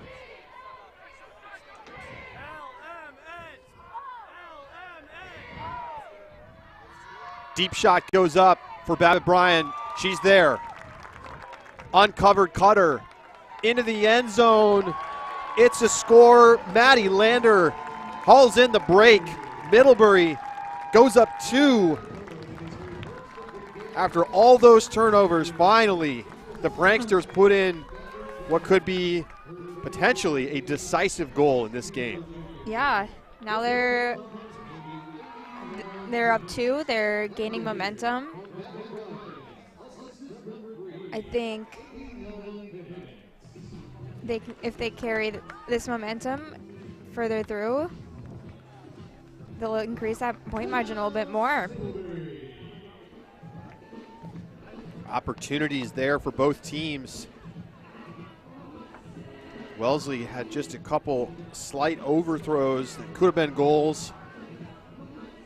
Middlebury, some mistakes giving it back, but it's Babbitt Bryant who's doing a lot of the hard work, initiating cutter, getting open in the deep space, continuation throw for the assist. And I mean, it does feel similar to yesterday's game that Wellesley played in against Carleton, where They were down a little bit late, and they just stayed in the game. And they have stayed in the game so far. Will it be enough? Yeah, I mean, they came back from a larger point deficit in that game. At this point, they can for sure come back.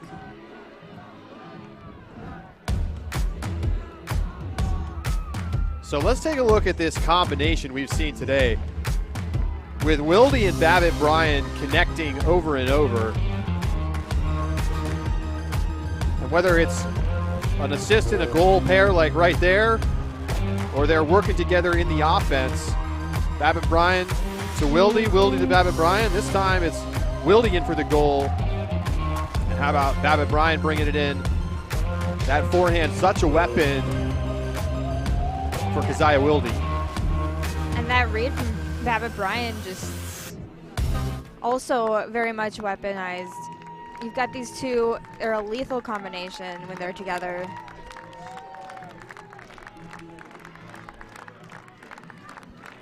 And staying out there for another big deep point. Timeout there for Wellesley. Looks like we've got Dolan back on the line, Carey back on the line. It's really a line that is trying to get it done.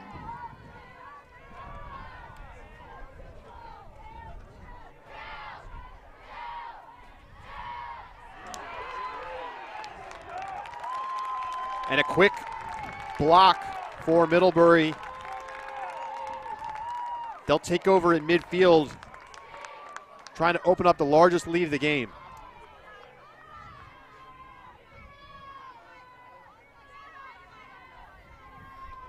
Nothing there for Wilde. And finds the inside forehand to Lori Chen, and then looking to the end zone, not there.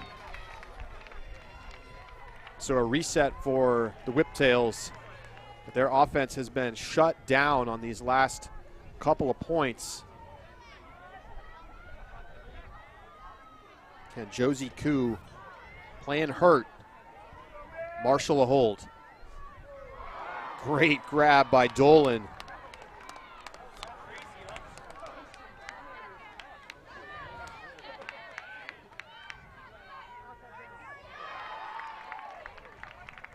Another snag by Carey there. And looking on the reset for Chan, and a turnover going the wrong direction. So now it's a red zone possession for Middlebury. Precarious moment here for the Whiptails. High backhand to the end zone is caught, but out of bounds. So Black will pick up for Wellesley. They have not been able to string it together. Good pressure from Middlebury on the unders and the resets. And Steedley gets bumped and quickly calls a foul on her undercut.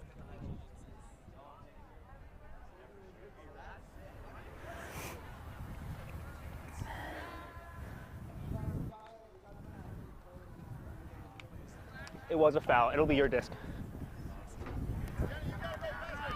So foul call upheld by the observer. And that's Maddie Lander in coverage for Middlebury.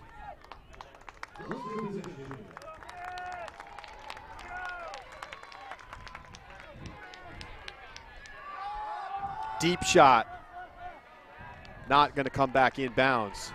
So this will move back up the field where it went out. And this could mean a lot of yardage given away. And indeed, it's going to come basically all the way back to where the disc was thrown. Yeah, you know, we're seeing a lot of throws go out that side of the outside of the field. And it comes all the way across on the flick and then into the front of the end zone. Lander catches the goal. And that is the largest lead of the game. 3-goal lead now for Middlebury. 10.5 to go until the soft cap. Yeah, they're definitely gaining some speed here, some steam here. And it's showing, and Wellesley is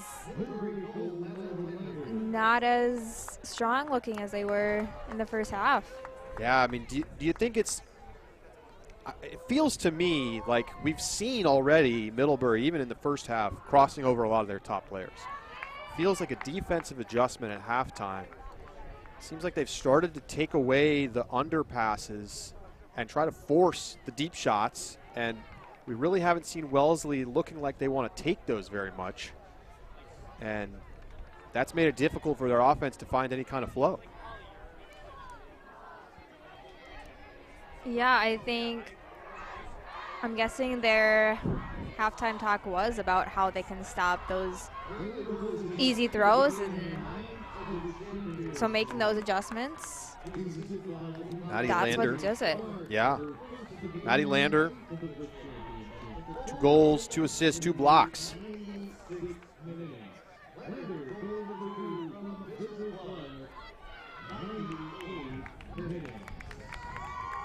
this Pranksters team trying to go back-to-back.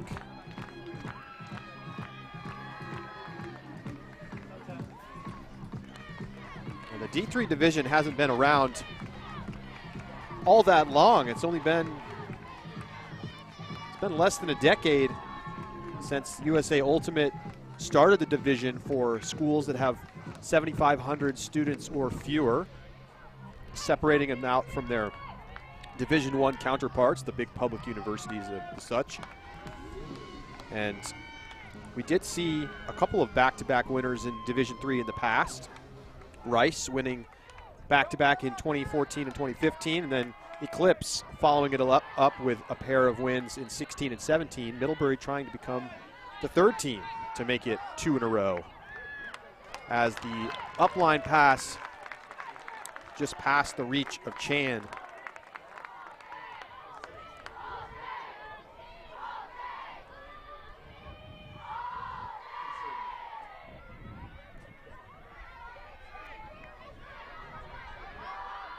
Deep shot going up. It's picked off by Steedley. More of a depth line out there for Middlebury after the break on the previous point, trying to give their top players some rest. Deep shot does not connect. Savannah Carey looking to the end zone, but overthrowing her cutter.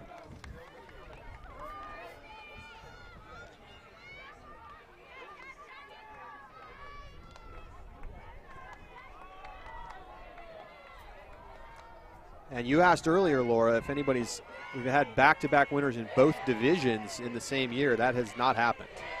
We have yet to see, until this year, 2022, back-to-back winners in the men's division. It's Oklahoma Christian winning earlier against St. Olaf. So could see history made if Middlebury gets the win today. Yeah, that would be historic. And I mean, I don't know if it's just because they're in the same school year. I think that might contribute. It's a good point. It's not your typical back-to-back wins happening about 6 months apart instead of a year. I mean, nonetheless, still impressive. Well tracked by Rachel Robinson Zeller.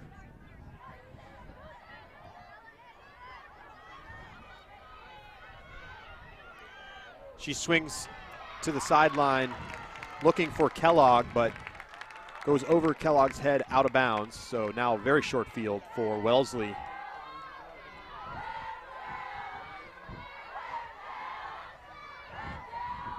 And a foul call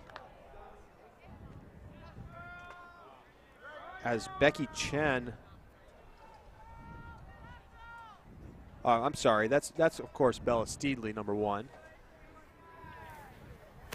Coming up line, both players kind of neck and neck to the disc. Let's listen. Coming to us, the ruling is it was indeed a foul, so possession, it will be Wellesley. So it's coming in with a check. So observer calling it a foul. Steedley will get possession on the goal line.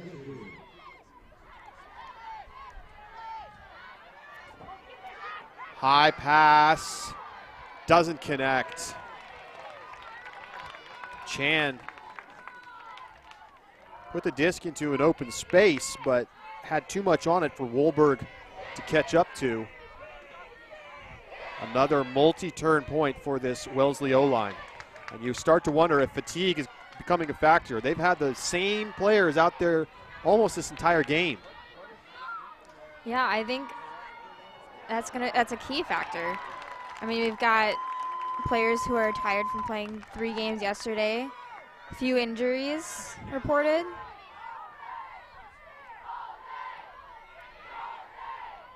And this would just be a crucial break. Deep shot knocked away by Leah Black. Such determination from the Whiptails, clawing to stay in this game. And right now, all the big players for Middlebury getting rest on the sidelines on this long point. An extra break would be a cherry on top.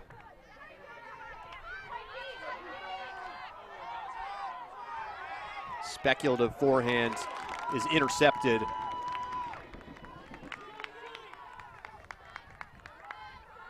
Zeller goes up the line to Dodson.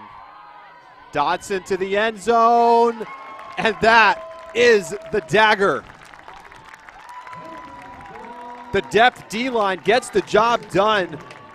The lead is 4, and Middlebury can smell a second straight title. You know, I wouldn't count Wellesley out just yet. We saw yesterday they were down 13-10 and came back.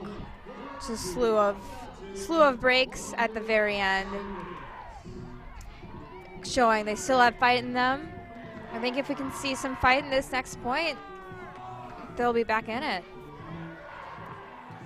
We'll see if the O-line can grind out a hold.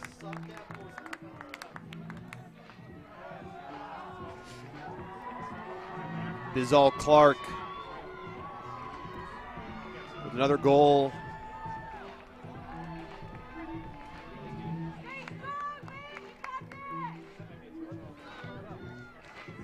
And this is a great opportunity for some of the younger players on this Middlebury team to get some big moments on the field. Just one freshman on the team for Middlebury this year. But it's been an unusual time in college ultimate because of the pandemic. Last spring's college season canceled. Ended up having a very truncated championship series in the fall. Yeah, one freshman, but several rookies. Exactly. You've got sophomore rookies out there. Yeah. Getting some playing time in the national title game. A quick turnover from Wellesley means that it's off to the races for Middlebury. Dodson's pass doesn't connect. Bizal Clark in traffic, can't haul it in.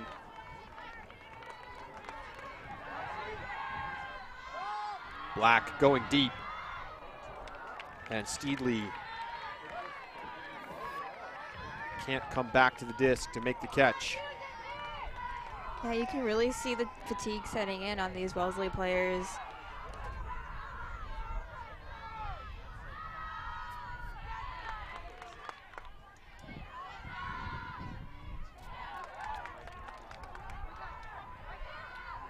And zipped into the end zone. That's another break. Catherine Umack gets the goal. Middlebury now just 1 point away from a title. Clock running down to zeros. The cap will not matter at this point. It's a game to 15.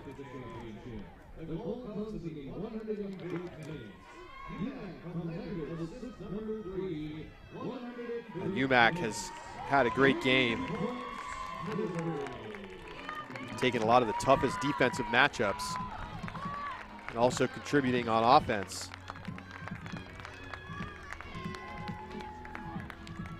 Yeah, she is just essential, I think, to their D-line. Again, Defensive Player of the Year in the fall. And we can see why.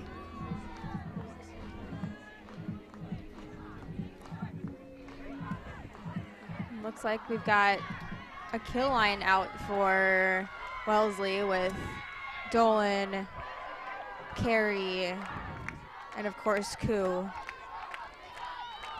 Well, it's do or die time for the Whiptails. They'll have to score 6 straight to win this game. A tall task, but crazier things they have got happened. 4 in a row yesterday to beat Carleton Eclipse. Middlebury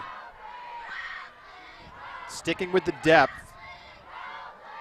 Lots of rest for Babbitt Bryan and Wilde and the rest of their typical O-line starters. Chant pump fakes the backhand. Comes underneath the Koo. Oh, and dug out beautifully just in front of the goal line and then into the end zone. What a catch from Carey. And she gets it into the end zone for Steedley. And so Wellesley gets the hold. Yeah, very, very clean point there. That's what they needed to rebuild some of that momentum that they lost.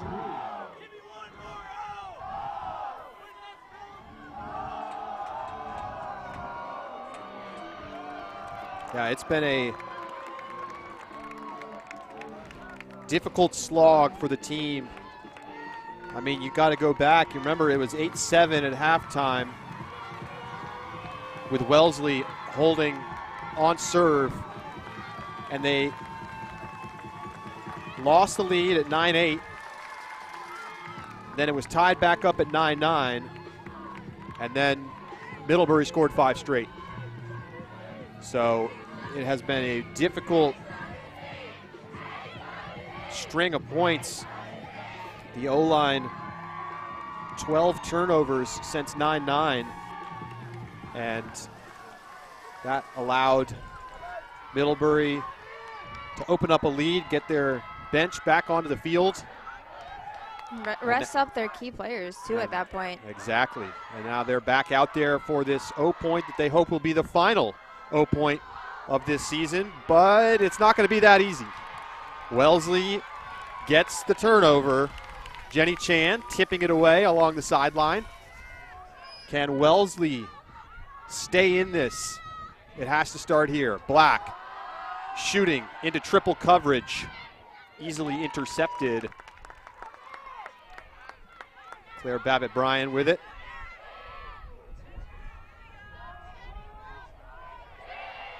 Rifkin looking for a reset. And finds Wilde, who makes a nice layout catch. Yeah.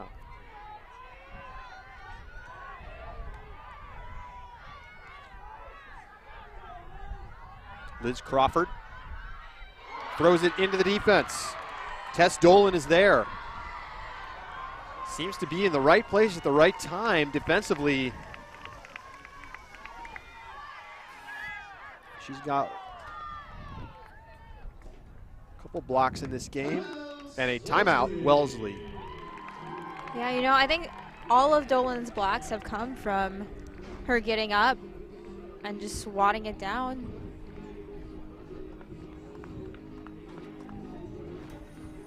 So let's take a look at some of the plays from Tess Dolan in this game. Mostly been on the offensive side. Right place, right time. That's what Rue can do. And how about that? Big flick hook. One of the best we've seen this game. Yeah. Coming through, making the block. Huge block there. Against Babbitt Bryan. Crucial. Coming in underneath, catching it at the front cone.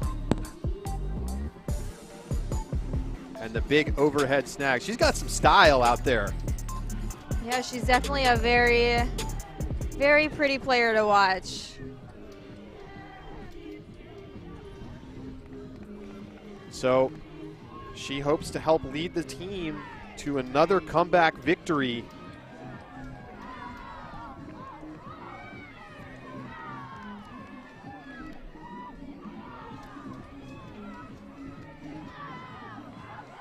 So coming out of the timeout,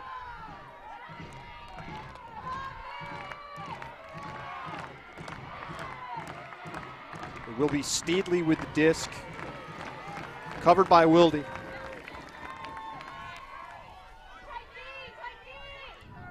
Skip swing, connects,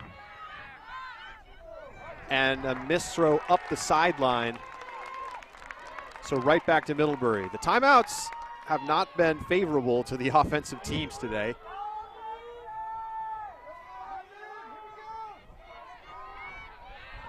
Inside flick, zip to Crawford.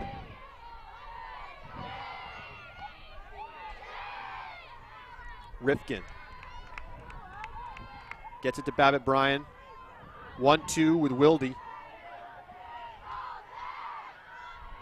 Good space creation. Lori Chen looking to the end zone. Overthrows Liz Crawford. Back to the Whiptails. Yeah, Wellesley's got another shot here. Score another break, and the game's not over quite yet.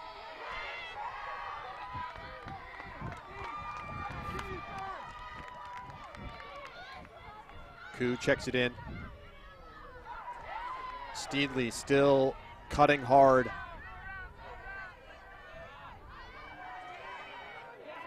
But the throw ends up in the hands of Babbitt Bryan.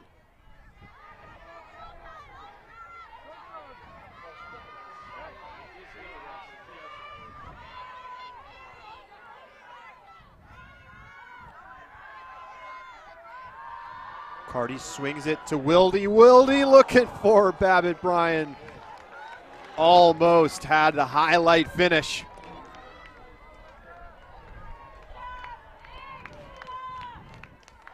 It does get a lot closer than this, Laura. Just hitting the deck there.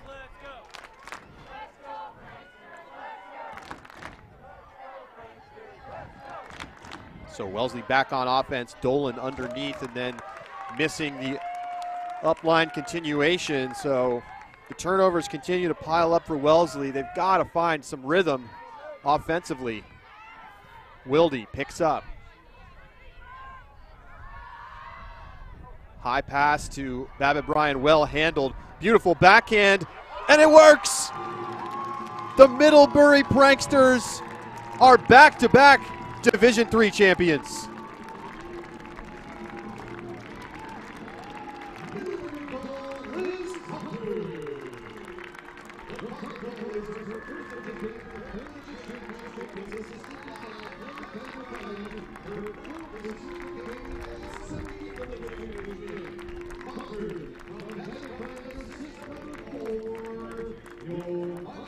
The third time we've had back-to-back champion in Division III.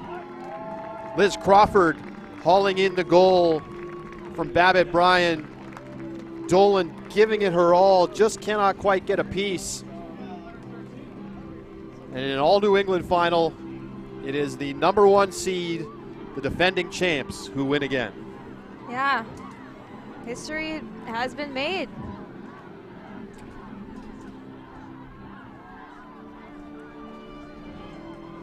We'll see if it can be replicated at the Division I championships in a week's time over Memorial Day weekend. But this weekend, it's all about Middlebury, Division III, and what a performance from Claire Babbitt Bryan, who has an excellent case to be back-to-back player of the year, speaking of back-to-back. Yeah, showing highlight after highlight. Huge plays. Excellent throws, great execution, all around just all-star. And Wellesley has nothing to be ashamed about after an incredible performance. Team's going to cheer each other. I mean, for them to persevere not only against the odds, but through the injuries and play a very competitive final until late in the second half when the legs were getting tired and the defense was clamped down. It was a great performance for the Whiptails. Take a look at the final bracket here at the D3 College Championships. A lot of great programs. Look at Wellesley's run. I mean, they had to come all the way from the pre-quarter.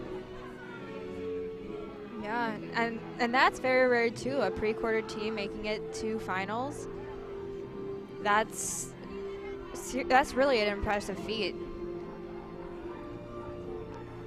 Well, I hope you'll stay with us. We're going to hear from one of the Middlebury players in just a moment and enjoy the final moments here at the Division III Championships. It's been a fun weekend.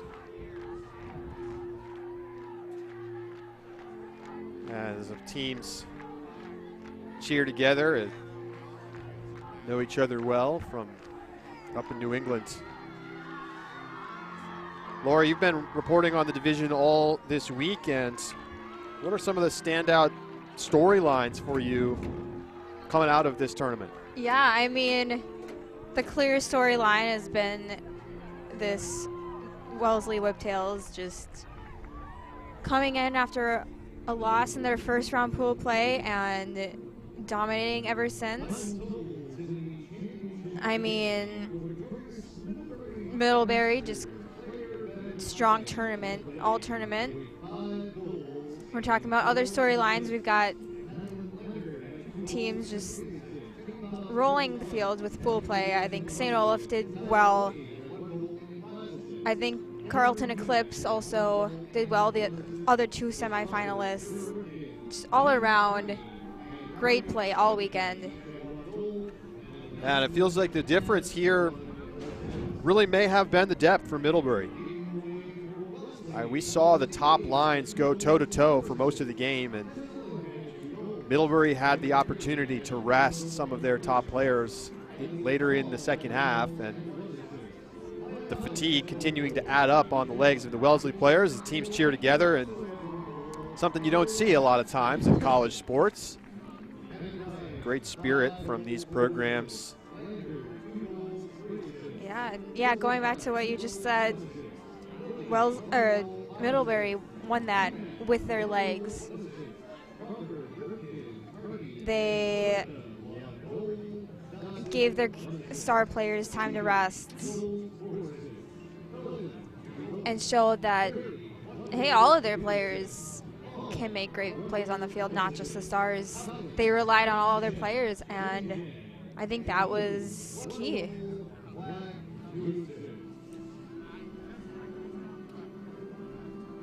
So we're going to take a break, but we hope you join us for an interview in just a moment. 15-10, Middlebury defeating Wellesley. We'll be back in just a moment with one of the champions.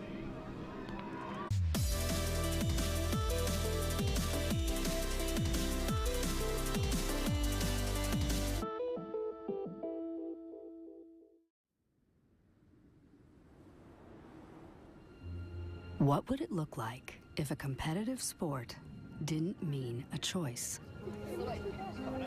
Between beauty and brutality, style and steel. Between calling yourself out and clawing to stay in. What if there was a game that found balance? Between spirit and sport, agony and elation, like a disc dancing on air. We now have evolved into a team sport of a game called Ultimate. It stands by itself in that it is like no other game. Between perfect passes and devastating drops, like the balance we so desperately needed We had no choice but to create it ourselves.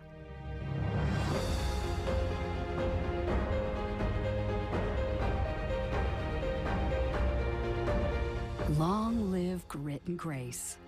Long live Ultimate.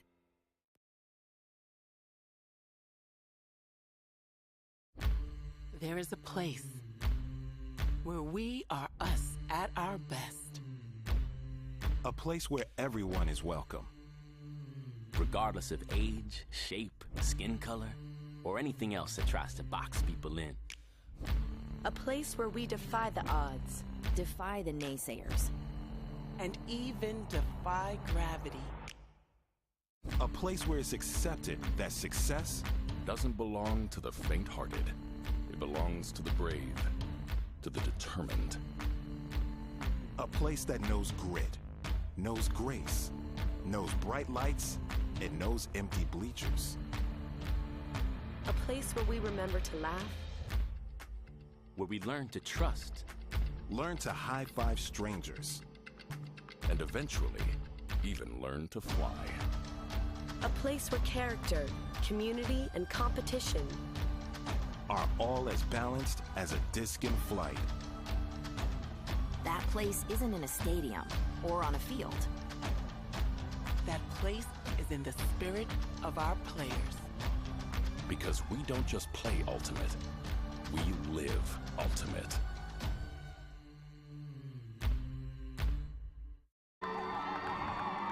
Welcome back to Milwaukee. Middlebury has just claimed the Division III championship, their back-to-back wins here at the D3 College Championships.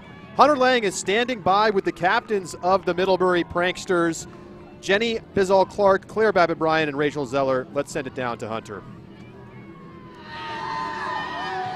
I'm here with the Middlebury captains. First of all, congratulations, back-to-back titles in 5 months. That's an incredible accomplishment.